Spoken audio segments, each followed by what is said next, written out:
পরের দিন আল্লাহ পাক জানিয়ে দিলেন ইব্রাহিম মাটির উপরে তালাশ করলে কি হবে, মাটির নিচে পড়ে আছে। মাটির নিচে দেখো, আল্লাহ পাক বললেন ইব্রাহিম জায়গা দেখায় দেওয়া হলো, তোমার যে ঘর ওই ঘরের ডান পাশে দেখো মাটি কইরা দেখো আমার খানে কাবা, ওখানে ভিত্তি স্থাপন মহা বড় বড় পাথর আছে, তাকায় দেখো। ইব্রাহিম আলাইহিস সালাম ইসমাইলকে নিয়ে সকালবেলা ওই জায়গায় আল্লাহ পাকের দেখানো জায়গায় আমার ভাইয়েরা বালু করতে করতে করতে করতে তাকায় দেখলেন আল্লাহ পাক যে এই বাইতুল্লাহ খানে কাবার ভিত্তি স্থাপন করেছিলেন, বাইতুল্লাহ ভেঙ্গে ওই ঝড় তুফানে ভেঙ্গে ওই জায়গার মধ্যে ধ্বংসস্তূপ পড়ে আছে। ইব্রাহিম বুঝতে বাকি নাই এটাই আল্লাহর ঘর খানায় কাবা। আকবার উনি তাকায় দেখেন, হাই হাই রেখে গেছিলাম বালা বালু আর বালু, পাহাড় আর পাহাড়, এছাড়া মানুষ নাই, এছাড়া কিচ্ছু নাই। অনেক আয়া দেহে এটা বিশাল বড় একটা দেশ গ্রামে পরিণত হয়ে গেছে। শত সহস্র হাজার মানুষ যেই পথ দিয়ে ঢুকে যে জায়গায় ইসমাইলকে রেখে গেছিলেন ওই পথ দিয়া ঢুকতে গিয়া তখন তো খোলা মাঠ, শুধু ময়দান আর ময়দান। এখন ঢুকতে গিয়া দেখে হাই হাই দুনো সাইডে বাড়িঘর হইয়া মাঝখানে রাস্তা, রাস্তার মাঝখানে পোলাপান খেলতেছে। 2 বছর 4 বছরের পোলাপান খেলাধুলা করে, ইসমাইল আলাইহিস সালামও খেলাধুলা করে। ইব্রাহিম নবী যখন যায় তাকায় ডাইনে, তাকায় বামে, তাকায় সামনে, তাকায় পিছনে, চিনার মতো কোনো সুযোগ নাই। আরে এমনও গ্রাম দেশ, এমনও এলাকা আছে, এমন বিদেশ গেছে 5 বছর 7 বছর পরে আয়া নিজের বাড়িও চিনে। আরে আসেনি আসেনি, এরকম পরিবর্তন হয়ে জায়গা, পরিবর্তন হয়ে জায়গা, এটা আপনারা বুঝবেন। গোটা দুনিয়া পরিবর্তনশীল। এমন পরিবর্তন হয়ে গেলে ইব্রাহিম আলাইহিস সালাম একটা ছেলেকে দেখে দেখলেন অনেক সুন্দর, চেহারার মধ্যে নূর ভাসে। নূর ভাসবে না কেন? কারণ ইসমাইলের চেহারার মধ্যে নূর ছিল মুহাম্মদী সাল্লাল্লাহু আলাইহি ওয়াসাল্লাম। নবী আসবেন, ইব্রাহিম নবীর চেহারার মধ্যে উজ্জ্বলতা ছিল, ইসমাইলের চেহারায় উজ্জ্বলতা ছিল, দাদা আব্দুল মুত্তালিবের চেহারা উজ্জ্বলতা ছিল, বাবা আব্দুল্লাহর চেহারার মধ্যে উজ্জ্বলতা ছিল। বলে সব চেহারার উজ্জ্বলতা হলো মুহাম্মদুর রাসূলুল্লাহ সাল্লাল্লাহু আলাইহি ওয়াসাল্লাম। এই জন্য দেখা দেখলেন যে চেহারাটা বড় সুন্দর দেখা যায়। আস্তে করে কাছে আনলেন, জিগাইলেন নাম কি? আমার নাম হলো ইসমাইল। কন্যা সুবহানাল্লাহ, আমার নাম ইসমাইল। ইসমাইল আব্বুর নাম? আমার আব্বু হলেন একজন পয়গম্বর ইব্রাহিম ও খলিলুল্লাহ। আল্লাহু আকবার বলেন না। বলে জানলা কোত্থেকে? আমার মা শিখাইছে। কে শিখাইছে? মা শিখাইছে। কারণ মা তো বাবার পরিচয় জানায়, মা শিখাইছে। তোমার আম্মু শিখাইছে? বলে হ্যাঁ। কোথায় তোমাদের ঘর? কোনটা? ওই যে ওখানে আমাদের ঘর। ইব্রাহিম আলাইহিস সালামকে সুবহানাল্লাহ রেখে গেছিলাম বালুর মধ্যে, আয়েশা দিকে সুন্দর ঘর। ওই ব্যবসায়িক কাফেলা সর্বপ্রথম ইসমাইলের আম্মা জান হাজারাকে সুন্দর করে একটা ঘর বানায় দিয়েছেন। কোন সুবহানাল্লাহ। ইসমাইল ইব্রাহিম নবী, সংক্ষিপ্ত কথা অনেক লম্বা। ইব্রাহিম আলাইহিস সালাম স্ত্রীর ঘরে ঢুকলেন। ঘরে ঢোকার পরে হাজেরা স্বামীকে সম্মান প্রদর্শন করলেন, স্বামীকে ইস্তেকবাল করলেন, স্বামীকে এরকম ভাবে সংবর্ধনা জানাইলেন।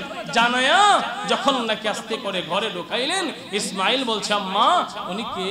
উনি কে? এত সম্মান প্রদর্শন করো, কে উনি? আগে তো দেখি নাই।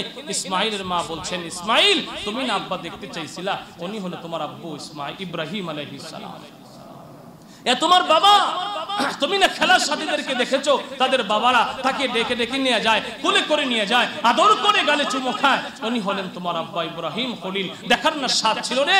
দেখ দেখ এই তোমার আব্বু ইসমাইল আলাইহিস সালাম। বাবার কোলে লাফ দিয়ে চলে গেলেন। বাবা ইসমাইলকে চুমো খাইলেন। ইসমাইল বাবার বুকে জড়ে রাখলেন, আদর করলেন। সন্তান আর বাবার মধ্যে যেই মহব্বত প্রীতিবন্ধন, এটাকে প্রকাশ হয়ে গেল। স্বামী স্ত্রী থাকলেন। ঘরে যখন রাত্রিবেলা ঘুমায়, ইব্রাহিম আলাইহিস সালামকে মহান মালিক ডাক দিয়ে ইব্রাহিম ঘুমানোর জন্য এখানে আনি নাই। সুবহানাল্লাহ। ঘুমানোর জন্য আনি নাই, ঘুমাইলে হবে না, স্ত্রী বিছানা ত্যাগ করো। ইব্রাহিম আলাইহিস সালাম তো চকবক হয়ে গেলেন, ব্যাপার কি? কেন আনলেন? আল্লাহ পাক ইলহাম জানায়া দিলেন আপনাকে আনছি অনেক দিন হয়ে গেল, আমার খানায় কাবা বালুর নিচে চাপা পড়ে আছে, বালুর নিচ থেকে খানায় কাবা উত্তোলন করো। কল্লা সুবহানাল্লাহ। ইব্রাহিম আলাইহিস সালাম কল্লা খানায় কাবা কোথায়? নিদর্শন কি? স্বপ্ন দেখলেন, দেখার পরে জায়গা নির্ধারণ হইল না। ইব্রাহিম আলাইহিস সালাম তালাশ করলেন মাটির উপরে। কোথায়?